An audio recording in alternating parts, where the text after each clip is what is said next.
I've developed a great interest in such matters in my life now. I wish I had concentrated more at school, because it is the secret of the universe coming up. Mars, your questions answered. I'm sure you have some. Next year, 4 missions to Mars will be launched. What do you want to know about the Red Planet? We've got 3 experts primed to answer your questions about the missions, the ethics of space exploration, Mars in general, and elsewhere. What about those other exoplanets far away? What kind of life is there? Because if there is, or if there was life on Mars, surely that opens up a Pandora's box of possibilities. 08085 909 693. And if they do discover that there was life on Mars, what are the philosophical implications of it for ourselves, our own little planet, our own tiny wee insignificant planet? 85058 on the text. We're on social media at BBC 5 Live. Join in the debate on the 5 Live Facebook page. Mars, your questions answered. Claire, that is your call. It is. I will be ringing. The top news story on 5 Live this hour. A British woman is found guilty of lying about being gang raped in Cyprus. And Stephen Gerrard says there's still loads of work to do for Rangers after they beat Celtic at Celtic Park yesterday. Rangers within 2 points at the top, and they've got a game in hand. This is BBC 5 Live. Call free 08085 909 693. Text 85058. Text will be charged at your standard message rate. Plus, see our privacy notice. bbc.co.uk/5live. This is BBC 5 Live. A British woman has been convicted in Cyprus of lying about being gang raped. She claimed to have been attacked by a group of young Israeli tourists in Ayia Napa 6 months ago when she was 19. Her lawyer claims she was pressured into retracting the allegation. Our correspondent Kevin Connolly has more details. In the Cypriot legal system, that retraction is held in effect to be an admission that you had not initially been telling the truth. So she was prosecuted for the offence of what's called public mischief in Cyprus, quite a serious crime of essentially misleading the legal authorities. She has today been found guilty. We won't know the sentence until the 7th of January, but there will be a lengthy appeals process too, I am pretty sure. Sydney's New Year's Eve fire display will go ahead despite calls for it to be cancelled as much of Australia struggles to control bushfires.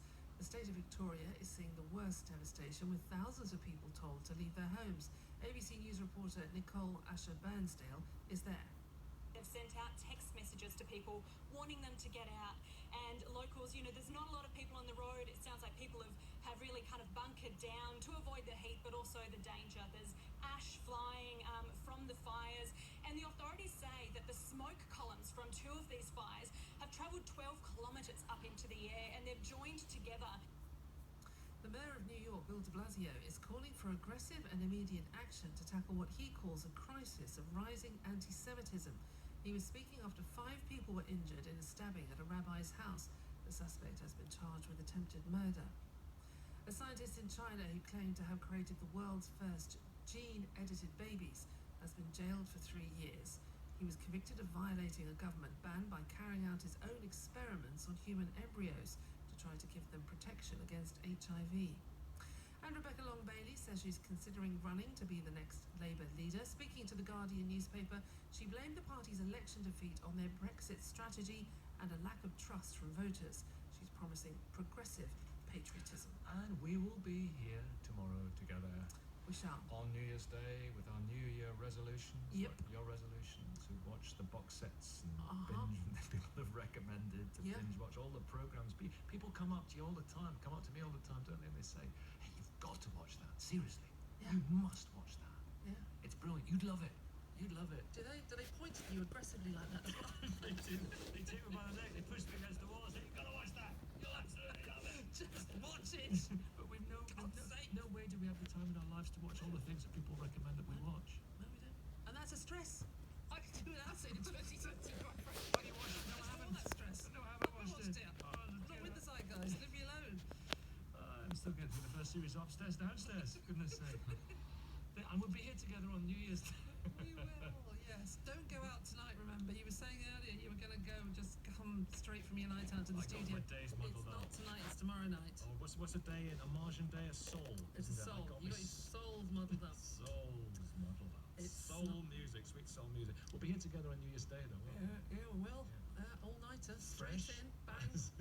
Fresh as daisies. Here's Chris with the sport. I won't be here, very much unfresh, nothing Jurgen Klopp says referees should tweak the handling of VAR to allow officials to use the pitch-side monitors. There were two key VAR calls yesterday in Liverpool's win over Wolves. It was 1-0 it finished. Liverpool are 13 points clear at the top. Former West Ham keeper Rob Green has told us this morning that David Moyes faces a big ask to keep the club in the Premier League, given the lack of confidence at the London Stadium, but adds it's not beyond him. Moyes is back at West Ham for a second stint. He previously kept them in the Premier League. Manuel Pellegrini was sacked on Saturday. Steven Gerrard hailed a big win, a huge win for Rangers at their great rivals Celtic. 2-1 they won at Celtic Park yesterday. It lifts Rangers within 2 points at the top with a game in hand. So with half a season to go, the title race is in their hands. Gerrard says there's still loads of work to do. England have lost another player to illness on the tour of South Africa. Opener Dom Sibley has been struck down. England trailed a 4-match series 1-0. They lost yesterday on day 4 by 107 runs. And Cleveland Browns are the first NFL American football team to sack their coach. Today is Black Friday, the first day after the end of the regular season. Freddie Kitchens is out after the Browns missed out on the playoffs. The last two spots in those playoffs were taken by the Tennessee Titans and the Philadelphia Eagles. This is BBC Radio 5 Live on digital, BBC Sounds, smart speaker and online. Am I right in saying, Simon, it's going to be quite a mild New Year's Eve, and also going ahead the next couple of weeks? What's that going to be like, the first couple of weeks of January? Oh, blimey. Yeah. Oh, my words. Go on. Mild? Do you know what? No, it is going to be mild, but temperatures are going to fluctuate a little bit as we go into the weekend, so it's going to turn a bit cooler for some of us actually on tomorrow. No big frost, no big winter snap, nothing like that in the pipeline really. It's going to stay seasonal, so we expect to see the jet stream quite active, so that'll bring in further bouts of wet and windy weather. But actually for the first part of 2020, it's looking fairly quiet. Actually through most of this week it's looking fairly quiet. There is a bit of rain in the forecast, and that's today across Scotland, but that rain is weakening as it moves southward, spreading into Northern Ireland and into the far north of England. So by later this afternoon, as that rain spreads in, it will be very, very patchy. And there'll be some sunshine developing across Scotland as we go into the afternoon. Maximum temperatures today about 9 to 11 or 12 degrees, so yeah, pretty mild for the time of year. For England and Wales, apart from that rain moving its way into the far north of England, elsewhere we've got some patchy mist and fog this morning. That will tend to lift up into some low cloud, but plenty of dry, plenty of sunny weather around, especially so for East Wales, the Midlands, into eastern areas of England. And again, temperatures in double figures, 10 to 12 degrees Celsius. And then as we draw out 2019, it's going to be dry. There'll be some sunshine, the best of which in the north and the east, and that'll take us through the night into midnight, where if you're out and about, it should be dry again, and there'll be just a bit of cloud, maybe 1 or 2 fog patches starting to develop. Given your meteorological expertise, I bet you've got some interesting questions about Mars. Do you want to come back and ask a couple of questions about Mars in just a moment or two? Absolutely. And Lindsay, I bet you've got some fascinating questions given your background, given your knowledge as well. Yeah, I just love it. I'm going to come back too, if that's all right. As well, yeah. Hey, let's have a party. Yeah, go on. All right, let's have a look at the roads this morning, though, which, as you can imagine, are doing pretty well. It's quite quiet. The motorways, the M6 on the southbound side, moving well. There is a breakdown, though, after junction 14 at Stafford North. Traffic is coping. To Gateshead, the A1 on the northbound side. As another breakdown that has closed a lane just after junction 69 at Gateshead. Again, though, it's not looking too bad. On the rail, strike action today means a reduced service on South Western, so do check before you travel. That's until Friday, so all this week. And the Eurostar strike action in France this morning means a reduced service at St Pancras International, so again, do check. Lindsay Chapman, 5 Live Travel. BBC Sounds, music, radio, podcasts. My most favourite track of the last decade has got to be... It's a difficult one. It has to be so hard to choose. Celebrate the last 10 years with the best of the decade music mix. It's just an awesome tune. It's a great party tune. Rewind to the tracks that define the 2010s in a 4-hour blast of party tunes. Smasher of a song. Get ready for the new year with the best of the decade. Download the free BBC Sounds app to listen. So this morning, Mars. Your questions answered. 4 missions to the Red Planet will be launched next year. I've slipped into a little bit of atmosphere here. So, what do you want to know? 08085 909 693. And you can tweet us on @BBC5 Live. We're welcome. Keep that music going. I'm loving it. Welcome Dr. Raina Ershad, who joins us to explain the different missions so far, the robotics, the instruments on the rovers, the applications on Earth of those instruments and that technology. Raina, welcome back.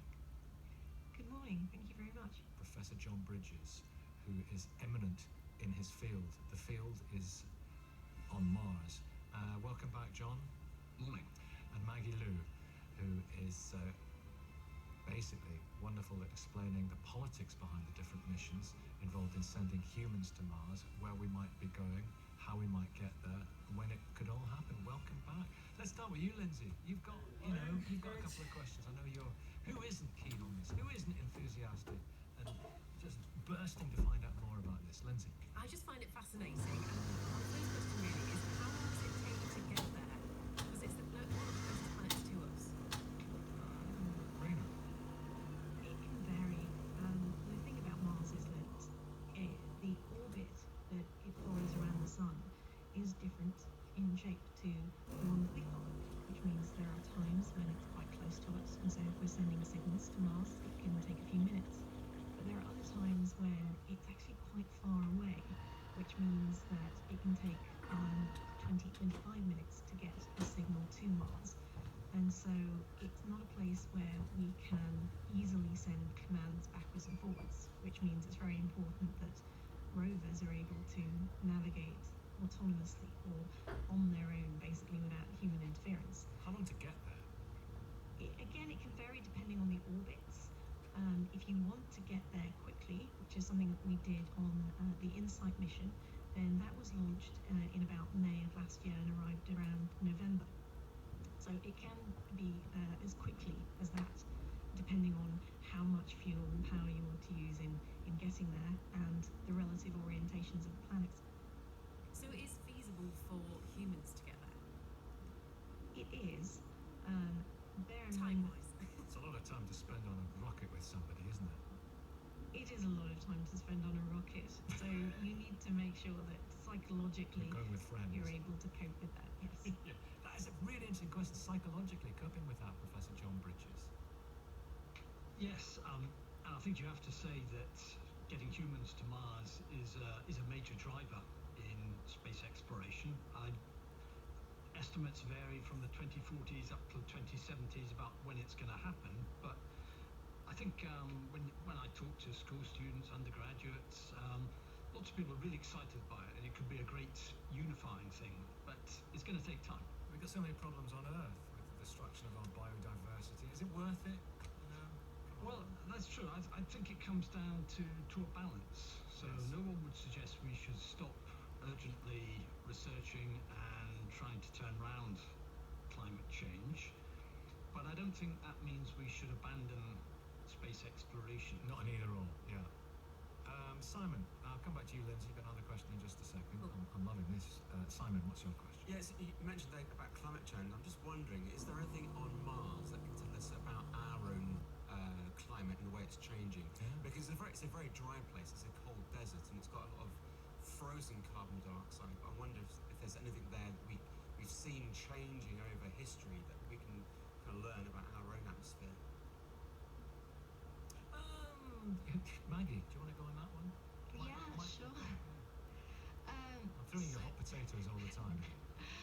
So Mars doesn't have much of an atmosphere, so we can learn a lot about our own Earth from Mars' atmosphere. And then if you look at planets like Venus, for example, that has such a strong kind of atmosphere that its pressure is really high, and like it's really difficult to land there. So you've got the extremes of Venus, where there's so much kind of like global warming happening that this planet is really, really hot, and then you've got Mars, which is pretty cold, and then there's not much atmosphere.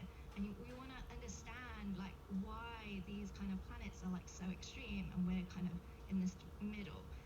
Like climate change is very kind of I don't know, fragile, and if we tip one way too much or the other, we could end up like Mars or Venus. So I think it's really important to study these planets to understand this. What about the mountains? We have mountains, John Bridges. What's the biggest mountain in the UK? Is what Ben Nevis is about 4,500 feet, something like that. So are there big mountain ranges in Mars? Well, Well, yes, one of the features of Mars is got the extreme topographic variation. So you've got the great shield volcanoes of Tharsis, including Olympus Mons, which Are they is active? no, they're not, or at least we haven't seen them.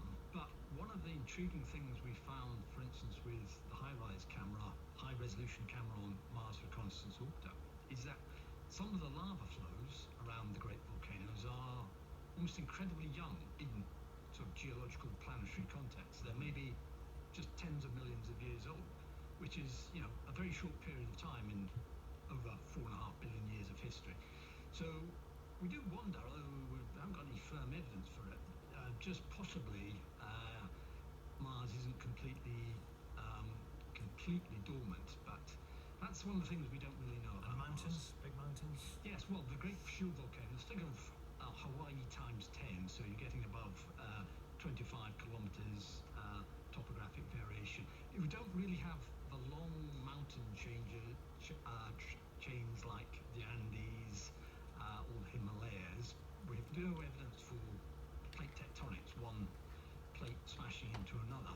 It's different on Mars, but I think going back to your initial question, I think underlying a lot of our Mars research is He's trying to work tired. out just how Probably he's Earth-like tired. was Mars, and why did it change? I was trying to find you a photo to How show old you. is it? Because what, the universe is Oh, your dog. 13.5 You can see they're just like small greyhounds, Ah. but they're not related.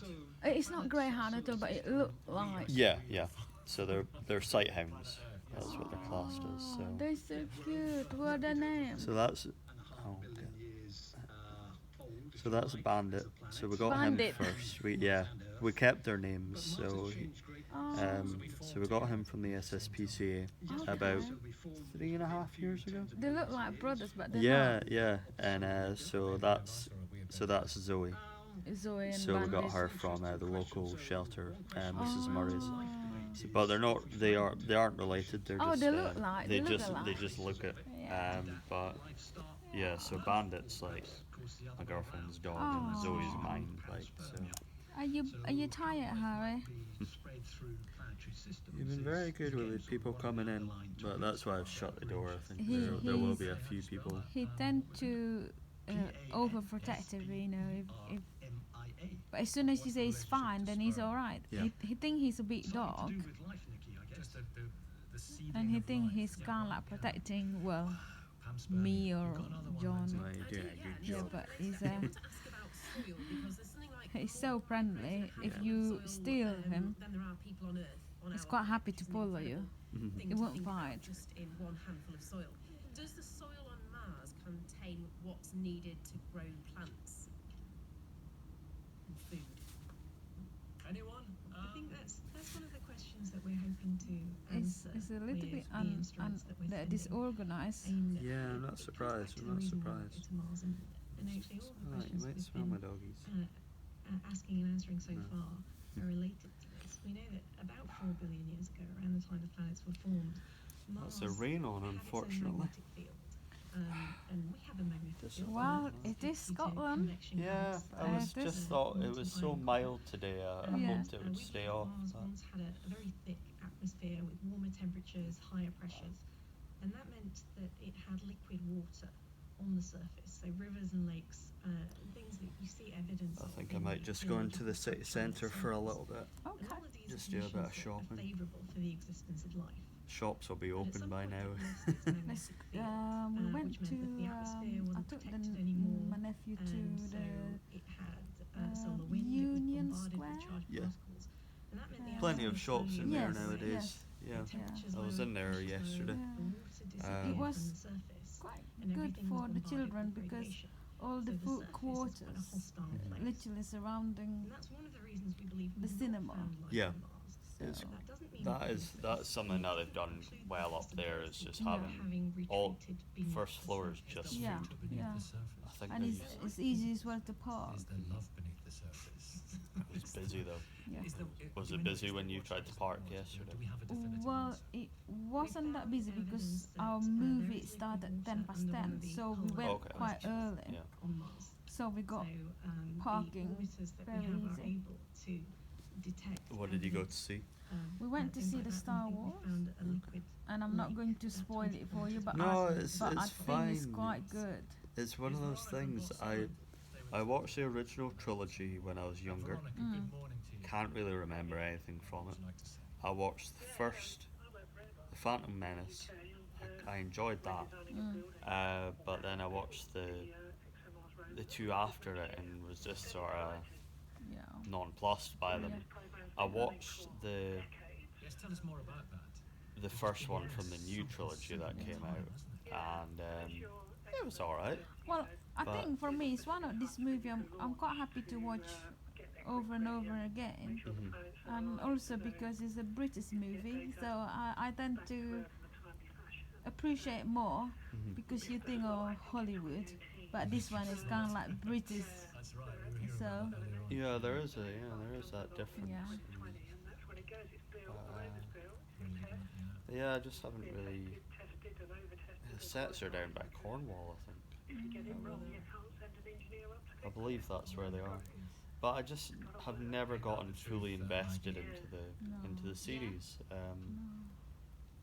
It's the same with like Lord of the Rings as well. I mean, I watched them, but I didn't find that I got really sucked in by them. You know, Well, I'm not like mad. You know, sometimes people literally obsessed. I'm not as bad as that, but I just watch. I mean, it's good for the children. I wouldn't have gone on my own or with John, but because the children wanted to watch Star Wars, so it's okay. I'm just really interested. Does the rover It's kind of like tradition. We take them every year. So last year we watched the Star Wars, so we just kind of like follow up.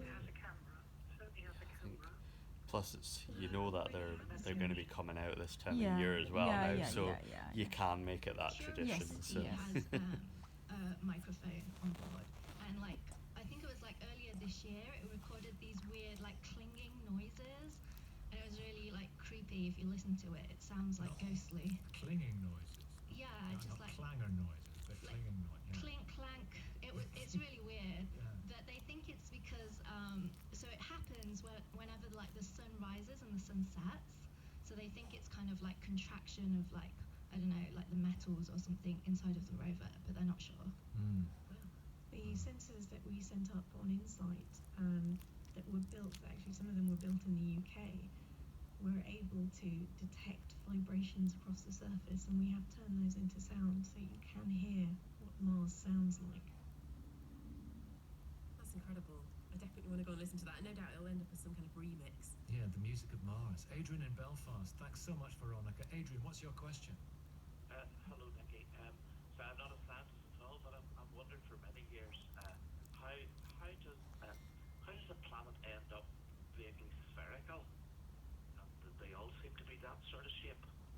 And Mars, in all the pictures, always just looks round.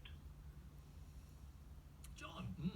Well, beyond a certain mass, the pressure by all that material comes so great that the material, the rocky material, isn't strong enough to support a sort of an irregular shape. So beyond the sort of diameter of the sort of few hundred kilometers, it over time will collapse to a spherical shape. So Mars easily is big enough to have collapsed into a spherical shape. All right, okay, right. Thank you, that's a good answer.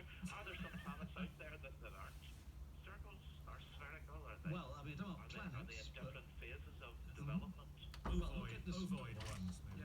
Morning. Well, look at Hello, the John. small How you planets, doing? of course. They come in all sorts of irregular shapes, and that's because they're not, How was your Christmas? big enough to have Alright. that, Alright. to a spherical This first day back, Even have you? Mars's moons like Phobos and Deimos, they're not like quite spherical as well, and there's some theories that they are captured asteroids. What are you up to? That's good, thank you. That's lovely. I'm just doing a meet and greet just now. Adrian, I was busy today, Yeah. thank you. It's it's been extended. It's been a bit of a mess actually, because initially it was. Here is Gwydion, is that right, in Wales? I believe that you were just told an hour initially, but I had the booking in from 7:30 till 9, so already that's an hour and a half, and then it extended it by another hour. Oh. So Professor Bridges is just in just now, so it's now 9 till 10. Who's that? Professor Bridges from University of Leicester. So, what's his Can official we live on Mars? Yeah. How do we live John. on Mars? Any thoughts yeah, on John. that? What's his Raina, official John, or Maggie title wants at the to pick up university? that? Professor. Professor of Planetary science. planetary science. Always something. Oh yeah. So they're talking about they're Mars. Alongside ExoMars, Yeah. NASA are going to be sending Mars 2020 rover next year, and its Well, main aim is to collect and hopefully. Hopefully. In our lifetime. Not my lifetime. Well, next year they're going. Mars to be collected later. One of I the have other a different experiments that's going to opinions be on there about is that. called MOXIE, and that is looking to release oxygen from carbon dioxide. Sometimes it's hard when you're living with the supposedly expert of Mars, and I have different opinion about all this exploration. Potentially we are looking at Because ways obviously, in I work in health and social care, so I can't like human exploration, see how poor people live on Earth, well, like us, even in the UK. Yeah. And I'm like thinking, well, you spend lots of money sending all these rockets Yeah. on Mars, and yet probably a million British people at the moment living without heating. So Where's that money better yes. invested? Yes, so I can debate that for hours and hours. I mean, I support his job. That is his job. It is absolutely in the international exploration You're strategy spot on. for space. You're spot on. We are aiming to Um, have all of the work we're doing at the moment eventually to support. There's human plenty of exploration times that goals. comes up where you're like, why is all that money being spent on that? Yeah. And because the rocks and the the samples end from of the Mars Apollo as program they're was being, kind of Yeah. meant to be the end of the moon Yeah. exploration. But Mars even further than the moon now, so types of isotopic dating. Well, we've got two ways of radioisotopically But, dating rocks from Mars. sort out One things is here first. we've Yeah. done some of that with Mars Science Laboratory, what's called potassium argon dating, and that's given us a fascinating range of ages, including one relatively young one. I say young in inverted commas, of about 1 billion years, and so we may have had water flowing through the Gale crater rocks within the last 1 billion years, which is unexpected. But the other way, and this actually goes back to the Viking results from the Viking mission in the 1970s, 1976, well, that was the first time we got an accurate measurement of the Martian atmosphere, including its noble gases. And after that, and once the scientists had looked at the Viking lander results, they then turned to these unusual meteorites sitting in the Natural History Museum quietly for hundreds of years in some cases, and comparing the gases released from those meteorites to the Viking lander results, it was realized that these are Martian meteorites. Oh, that's amazing.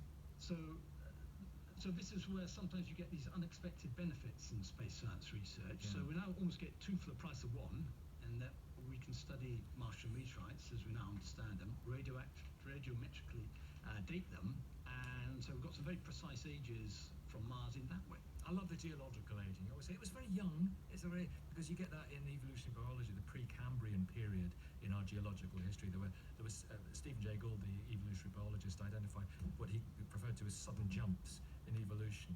And a lot of kind of creationists say, it's sudden jump there. But of course, the sudden jump in geological terms is about 10 million years.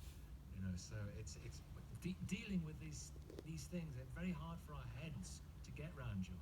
They are enormous time ranges. I mean, say the rocks we're looking at in Gale Crater, or that we'll be looking at with ExoMars, would be maybe 3.7 to 4 billion years old, of that sort of order. So Mars has the benefit for planetary scientists like us in that it's escaped quite a lot of the reprocessing of the crust that Earth has undergone. So when we want to look back to some of the earlier stages of the solar system, Mars is a great place to go. Let's go to Mars, but let's go to a text question here, which has come in, and it says, we totally messed up one planet, so why are we talking about taking steps to mess up another one? That's a tough one. Raina. thing about Mars is that it teaches us a lot more about how the Earth was formed and what might happen to it in the future. And so the critical thing is that we're not hoping to do things to Mars that might eventually destroy it. We're hoping to learn more about our own planet from the knowledge but we some get people from would the like to. exploration of Mars. Yeah. That's Also find that's ways the in problem. which we can support Earth and help to not only mitigate the impact of climate change, but also support society. Bear in mind that space technology is the kind of thing that's developed initially for exploration, but the applications are That thing, if we could get to the moon easier and quicker, then we would have been and been able to sustain life and grow. Then we'd be doing things sooner, much sooner. Yeah. I know you've got another question, Lindsay. I do. Hanging on in there. I do. I want to know. Hello. Be gentle, Harry. Oh no. It's okay. No, it's okay. He just Okay. he think he's protecting me. Yeah. But when I said it's okay, he'll be okay. You're a good judge of character, Harry. Well done. I'm a rascal. I really am. I think he was sleeping. Yeah, he's like just about to bark a yawn. He's like, oh. It's okay, Harry. It's fine. You know, we are visitor here. They work here. Okay, say hello then. He's gonna savage me. No, he's Oh, just you're gonna gonna say savage sorry. me. Sorry. Oh, hello, my darling. Oh, I like the waggy tail. Oh, I like the waggy tail. Oh, I do. Oh, I do. Oh, I do. Oh, I know. Oh, I know. So he can stay here. You can stay. You can stay forever. You can be the BBC dog. He's so friendly. Yeah, he's amazing, isn't he? How old is he? He's about 4 years old. So that's him fully grown and that's his full size. That is, I think he's well. He's supposed to a bit lighter than that. Apparently, he's about 2 kg overweight. Really? Oh, it's all my fault. Because apparently the breed is supposed to be between 7 kg. Yeah. And he is 9 now. And when I rescued him, he was about 9.6 kg. Yeah, okay. So See, a lot more work to do. Yeah. he doesn't look overweight. He doesn't. He looks fit as a fiddle, doesn't he? Zoe's overweight, and she looks it. Does she? Aye. Yeah. Come on, Harry. Come here. Come here, boy. Come Have you here. had him long then? We had him last Christmas. Right, okay. Yeah, he was a rescue dog. Oh, my darling. Yeah. He's well loved now. Yes. He's well loved now. Yes. Oh. Oh. Are you in as a guest for the radio then? No, he's actually my husband. Oh, right, okay. He's actually. Yeah, it was the booking was initially 7:30 till 9, and now it's been extended through till 10 because I don't know what, I think there was something about travel issues or then you got held up or something, so I'm not too sure, so yeah. We kind of like get used to waiting around, that's fine. Yeah. And it's, you're back to Newmarket after this. Yeah. You go to Newmarket? No? Yeah, we live in Newmarket. I Well, live in Newmarket. Newmarket House. We only come here for Christmas. We live in Leicester, but my husband born in Aberdeen, so right, okay. his heart is in Scotland. Yeah. So do you get back? Is it just Christmas you come back? Yeah, and summer sometimes. Oh, yeah. Fantastic. Yeah. Fantastic. Yeah, I stay in Newmarket. I stay just. I've been there for about 6 years. I was saying I'm out to Newmarket this afternoon as well, so I would see Sarah and Barrett. With It's a nice little village. It's nice, yeah. It's really nice, yeah. Yeah. It's just. It's a lovely place for walk for dogs. Yeah. We certainly enjoy our walks. Yeah, no, it is. It's lovely. Am I going to switch everything on? I think you're just in for this thing. Yeah, correct. Yeah, I'll be away after. How was your Christmas? I burnt myself. You burnt yourself? On Christmas Day, I burnt myself with an exploding massive pressure burn on cooker. his arm. And, I'm just keeping an eye on it. Oh, your beautiful little skin. And You're keeping an eye on it. I think you put something on that. Yeah. That scar, that will last for months if you don't treat it properly. He says this year's is theirs. And I Honestly, was also it's easier having a dog than having a Greg. I was ill as well. Oh. But I'm not sure if it was anything to do with the burn. Ah, okay, yeah. Because I was just lying there. It was after supper, and I was like, I feel sick. Wow, okay. And the last 2 days. Harry, come here. You do not mark the restaurant. Harry, I'm afraid so. Harry, come here. Come here This is now. mine now. Yeah. This is Come all here, mine. Harry. Yeah, my neck's been. Your neck. Come Yeah, here. well, this is Harry, so good funny, boy. it's the last 2 Good days. boy. Okay, bye bye. Bye bye. Bye bye.